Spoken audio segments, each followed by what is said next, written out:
Politics বড় আজব জিনিস, বুঝলেন। বিশ্ব রাজনীতিতে একটা দারুণ পলিটিক্স হয়ে গেল।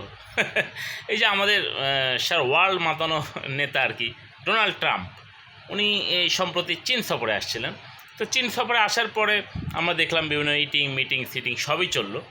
তারপর উনি যখন বিদায় নিলেন, মানে একদিন বা দুদিন পর বিদায় নেওয়ার পর চীন সরকার থেকে যেগুলো তাকে গিফট করা হয়েছিল, বিশেষ করে বিভিন্ন সরঞ্জাম যেগুলো তাকে গিফট করা হয়েছিল, তিনি আমরা বিভিন্ন সোশ্যাল মিডিয়ার মাধ্যমে দেখতে পেলাম বা জানতে পারলাম যে তিনি নিরাপত্তার খাতিরে সেই সব জিনিসগুলো যেগুলো তাকে গিফট করা হয়েছিল চীন সরকারের পক্ষ থেকে, তিনি সবগুলো এয়ারপোর্টের ডাস্টবিনে ফেলে দিয়ে চলে যাচ্ছেন নিরাপত্তার খাতিরে।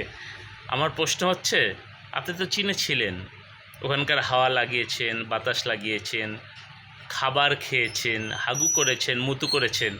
চীন যদি কিছু করেই থাকে, যে বিটকেল মাল ওরা, ঠিক আপনার মধ্যে পয়জন ঢোকানোর ইচ্ছা থাকলে ওইখান থেকেই ঢুকিয়ে দিয়েছে। আপনাকে আর বয়ে বয়ে ওই গিফটগুলো আমেরিকায় না নিলেও চলবে। যাই হোক, কথা সেটা না, কথা আলাদা, কথা একটু অন্যরকমভাবে ফিরে আসি। এই যে একটু আমার হাতে দেখেন, এগুলো কিন্তু লেবু। কালার কি!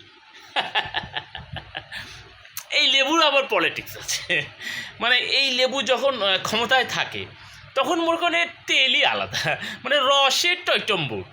রস এখনও আছে, দামের কথা বলতেছিলাম আর কি। মানে যখন এই লেবু যখন পাওয়ারে থাকে তখন এর হালি বা মানে 4 পিস লেবুর দাম হয় 60 টাকা, 70 টাকা, 80 টাকা। মানে খাইলে খান, না খাইলে না খান, আপনি বাধ্য হয়ে খান, মানে যাদের ক্ষমতা থাকে। আর যখন এইটা মনে করেন যে বিরোধী দল হয়ে যায়, মানে ধরেন যে যখন আর পাওয়ার থাকে না বা ক্ষমতা থাকে না, এদের যতগুলো লেবু দেখতেছেন, এই লেবু হচ্ছে ওজন 1 কেজি। আমি নিয়ে আসছিলাম প্রায় 14টা। এই 14টা লেবুর দাম পড়েছে মাত্র 30 টাকা। 30 টাকায় 1 কেজি। মানে এখন এর অফ সিজন। বিরোধী দল পাওয়ারলেস। পলিটিক্স মারাত্মক জিনিস।